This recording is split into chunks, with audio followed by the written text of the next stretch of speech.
Oh, hey kids, it's your old pal Mr. Sketchy.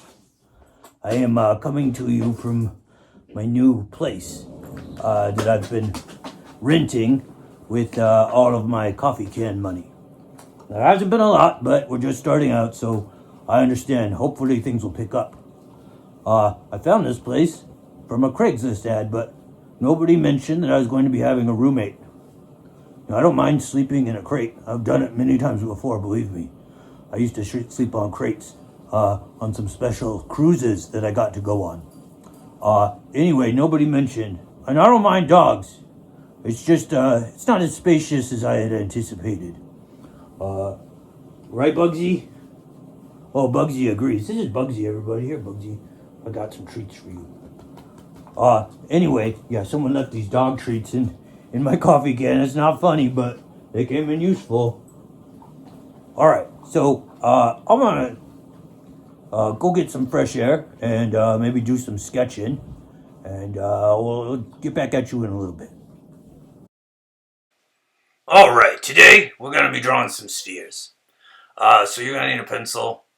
I've also got a drawing pencil. You can try one of those out if you want. You're gonna need a cool colored pencil and a warm colored one. So the cool could be like a blue or a purple. Warm could be like red or yellow or orange. Any of those will work. We're going to divide the paper into 3 sections today. Again, yours can be portrait orientation. I just do mine landscape because that's the shape of the screen. I used to record all my videos with a vertical phone and use portrait orientation paper. But then I realized I'm not filling up the YouTube screen properly. Alright, so we're going to start by sketching out a circle. Spheres always look like circles, no matter what angle you look at them. So when you're drawing a sphere, you always start with a circle. Other shapes look different from different angles, but spheres always look the same. It's weird. Now I'm going to go in with my drawing pencil. You can also just use your regular pencil and do a particularly dark rough line and do the contour edges. So again, that's just a big circle. I'm trying to follow the best line of my sketch lines. Alright, now I'm going to add a little shading tool I like to include, which is a sundial. It's just a little spike, basically, but I use it to show which way the light's shining and which way the shadow should be going. So it's just to indicate what direction the light's coming from. Alright, so now I'm adding the shadow. So this is the terminator line. This is where the shadow ends and starts transitioning into the light area. If you think about the beams of light coming in from the light source, this is where they're not going to be hitting. You just think about like little rays coming down, like hot little arrows that burn Mr. Sketchy's sensitive skin. You know, I was born to be an indoor kind of guy, but I was full of wanderlust. What you gonna do about it? You gotta deal with what you got. So I'm just shading in that whole thing. I'm using the side of my pencil to cover a little more ground and to keep things soft. That way I can move the pigment around easily. Alright, now I'm looking at the angle of the shadow. The shadow is going to be coming from the center of the sphere, like right where it touches the ground. It's going to go out at the same angle as the one I drew for my sundial there, the little spike. I want to try to make it kind of circular shaped, but it can also stretch out depending on the angle of the light.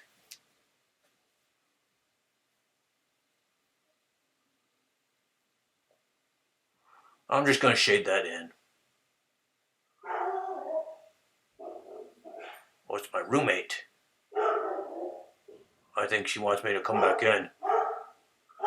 She wants more of those treats. Oh, her buddies are out there. I might be in trouble. I don't have any more treats. Got a couple more. Not enough for a bunch of dogs. I'm going to go ahead and darken this line right here. There's a little pool of shadow underneath the sphere where like no light is getting to. You can add that in, just a little bit of extra dark right under. It's just like it's sitting in a little puddle. And now I'm shading my transition into the light area. This should be gradual. It should make what's called a gradient, which is a gradual transition between dark and light. I'm just slowly kind of building up pigment towards the highlight. The highlight is going to be the place that is aiming most directly at the light source. So I'm kind of trying to lighten up my pressure as I move towards that highlight. Kind of making circular strokes around the sphere. I'm going to smooth some of that out with my finger. I'm going to smooth out some of the cast shadow as well. I'm going to try to make more of a transition, make it a little more gradual, soften that Terminator line a little bit. Alright. There we go.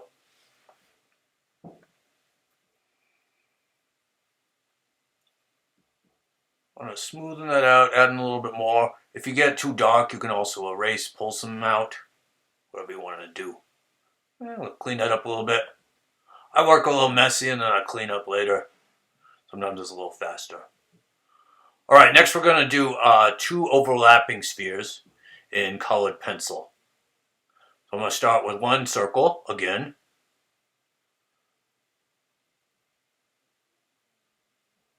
And then a second circle. This one's going to be overlapping. So the bottom of it's going to be a little lower on the page. Just a little bit. These might be, I don't know, billiard balls. It might be pieces of fruit. Who knows? You can turn them into whatever you want. This is just how you draw the basic shape of the thing. And then you can make it whatever you want it to be.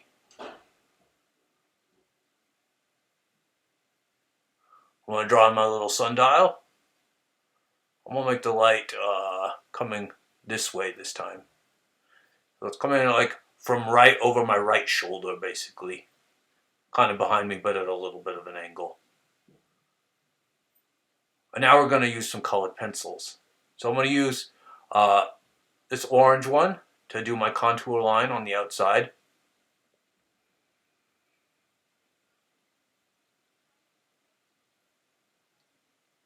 I'm going to use the colored one or the orange one as well to color in the light areas. So you just want to use whichever warm color you chose for the light areas and your cool color for the dark areas. So when we're shading using colored pencils, we need to use like a different color for the shadow area. So usually you'll use like a blue or a purple and just kind of mix it in with the color you're using or layer it in order to get the effect we're after. Alright, so now I'm drawing in my Terminator line and adding a little bit of shade. I'm going to build it up slowly and kind of layer it.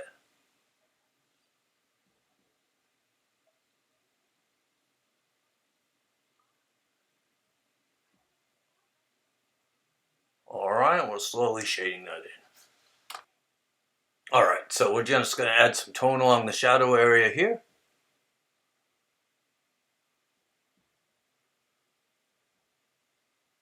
And we want the same thing basically. We want to have the Terminator line with shadow on the side. I'm adding a little pool of really dark shadow underneath each one.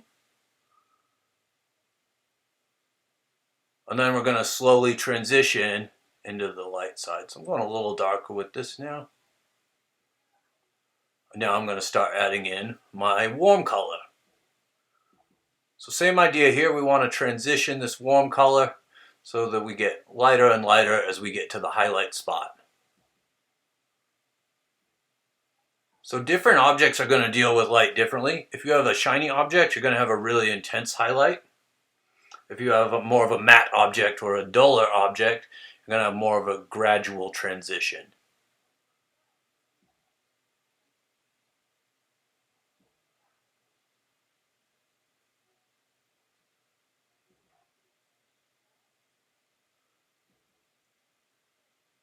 Alright, now I'm going to try to transition this dark into the light here. I'm also going to bring this shadow up a little bit because I feel like I missed my initial lay-in a little bit. I think that shadow should curve more up and behind. I'm just kind of softening this edge here. Same thing, I'm going to make this shadow come up a little bit higher on there and then make a soft transitional edge there.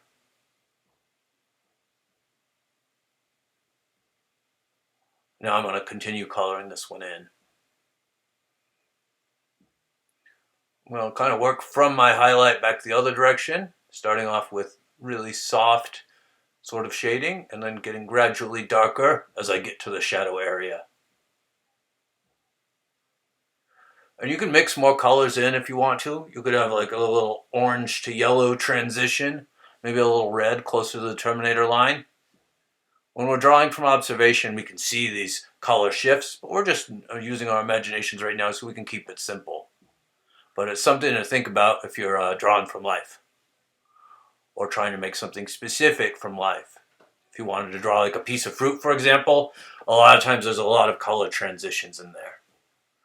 So we're adding a little bit of our warm color into the shadow, make the shadow tone a little more complex, and just kind of adding it where we see fit throughout the two spheres. Trying to make everything transition gradually and look nice.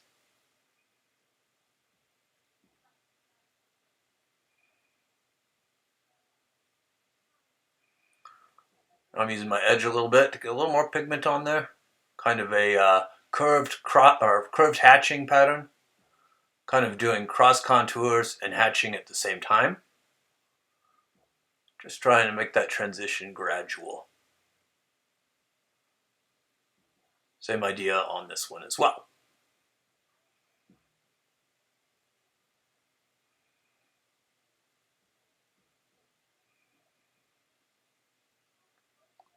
Alright, now I'm going to darken this in a little bit more, get that shadow deep. Same idea here, I'm using the tip of the pencil, I'm using kind of a cross-contoured hatching pattern. So you can mix your hatching and your smooth shading together. You can use both of them at the same time. A lot of times the hatching technique is a good way to get some more darker pigment onto your paper there. I'm really going to accentuate this edge in the shadow here, going a little darker than the rest. Now I'm going to add a little bit of cast shadow. So this front sphere is going to be blocking the light on the back sphere in some areas. So we're going to have that cast shadow that's coming up onto the sphere. Now that's a little bit trickier, but just try to think about how that shadow would lay and do your best job.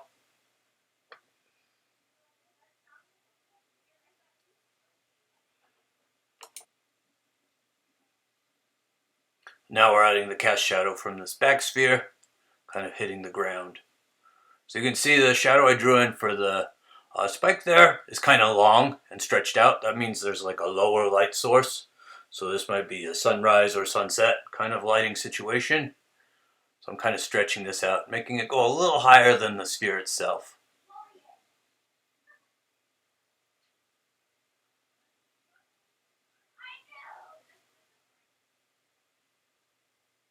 Shading it in. There we go.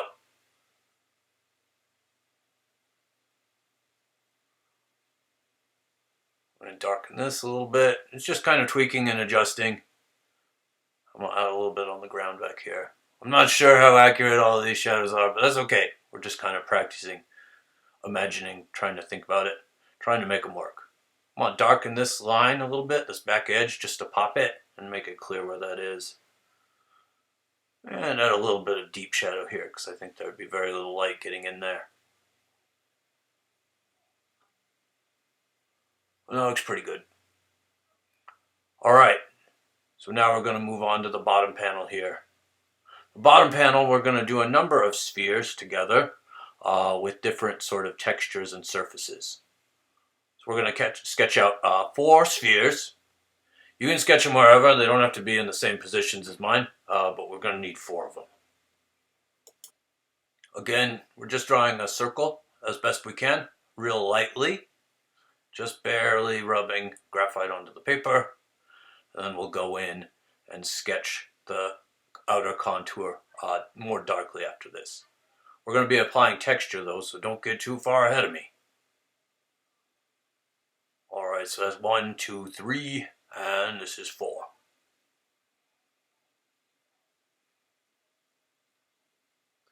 Alright, so now I'm going to take my drawing pencil. You can just use a regular pencil if you want. I'm going to add in my spike here. I'm going to make the light come in from the right hand side this time, just to switch things up a little bit. We usually want to draw things when we can with light coming from one side or another, not directly on or not directly behind. Now, there are situations where we want to do that, and there's ways of doing that, but it makes it a little trickier. Alright, so I'm drawing in my Terminator line, and I'm going to start shading first. For this first sphere, I'm going to try to make a smooth sphere. I'm going to try to make it look kind of shiny. I'm going to try not to rely on a contour line around the edge. So I'm not drawing in that contour line, you may have noticed. I'm just going to try to make the sphere just by rendering and shading. So I added that contour line where the dark was, but I'm going to make my dark shadow tone go all the way up to that line and absorb it. I'll darken this just a pinch.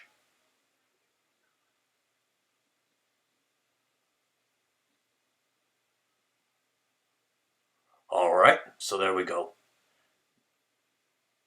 I'm going to darken this a little bit more. I want it nice and dark.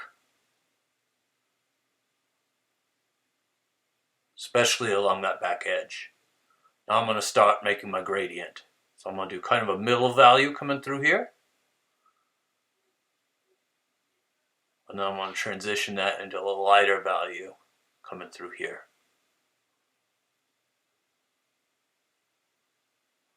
And then we'll have the highlight.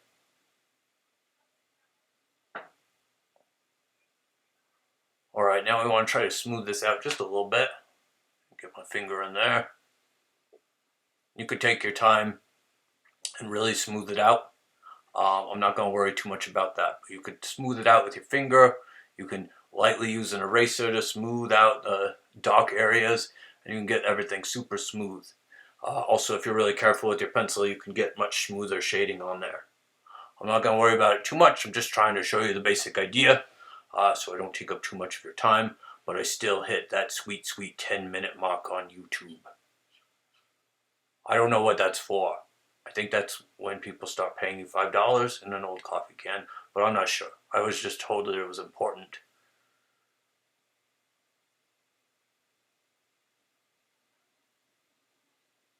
Kind of smoothing it out, layering the pigment. Don't forget that you can layer. You can build up pigment on the paper slowly. Smooth this out a little bit. There we go. That's looking pretty smooth. I'm not relying on that hard outline. I'll add a strong highlight here. I'm going to make it kind of a shiny ball. Something like that.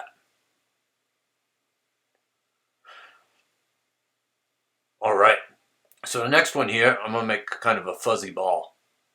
So I could use this to make a little ball of lint. I could use this to make a fuzzy little character if I wanted.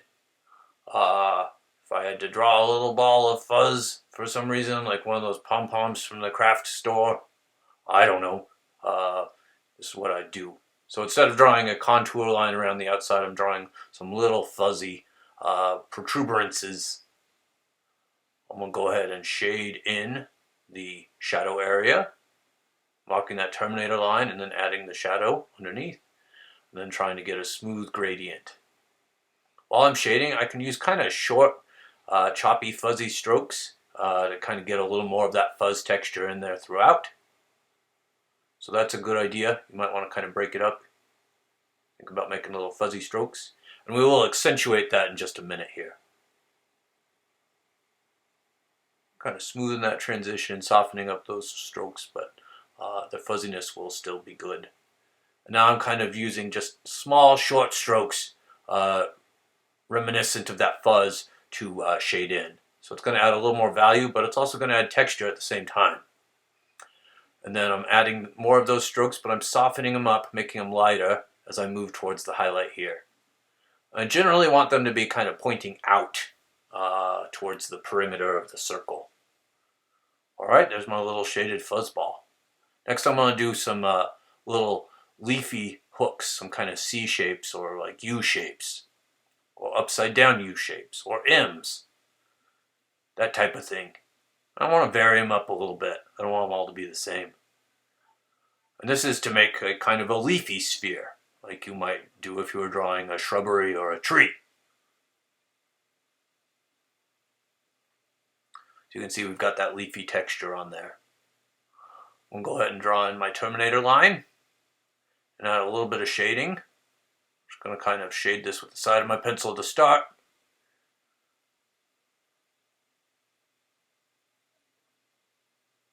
and work that gradient. Try to keep that transition nice and smooth.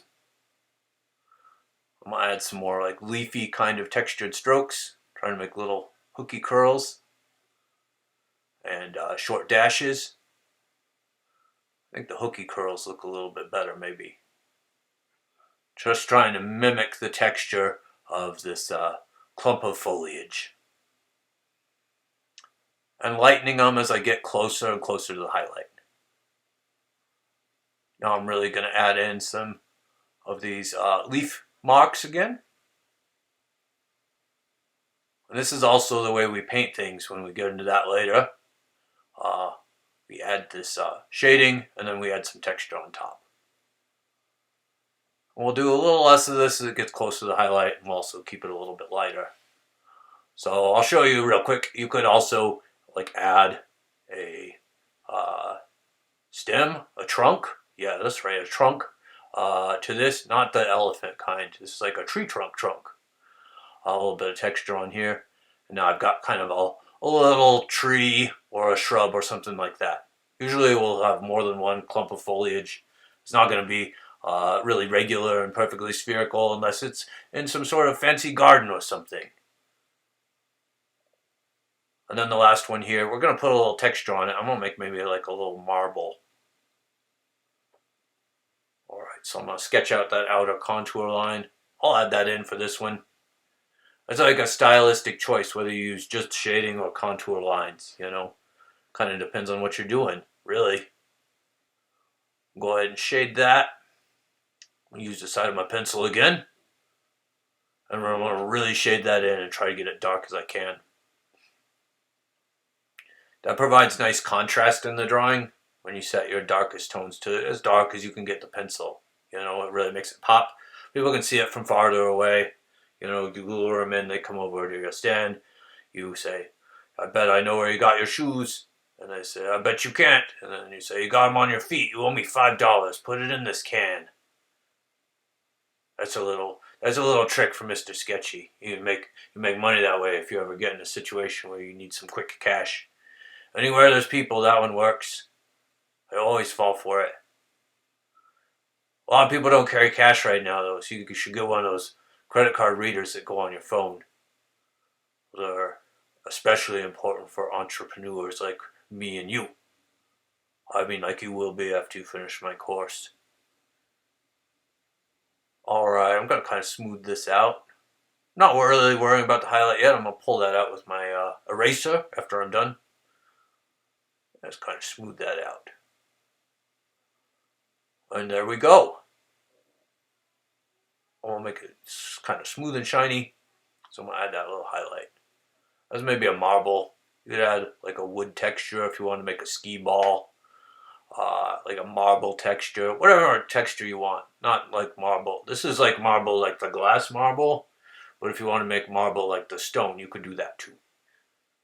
Just adding that texture on top. I'm going to add some quick, simple cast shadows. Again, kind of use that center line. So try to make it going at the right angle. And that should come from directly underneath the center of my sphere there. And then kind of use that as a center line for making the shape of the shadow.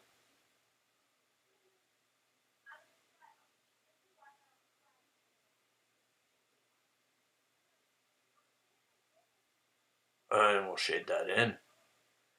Oh, we'll do one for the tree. It's going to be a little more complicated. Add that stem in. And kind of a spherical shape up here. Alright, so now where we had that spherical shape at the top, just kind of shade that in. We can keep these really simple. Sometimes if you don't want to worry too much about the cast shadows, you can just kind of suggest it. You can be pretty vague with them, but it still adds a little bit of depth to the image.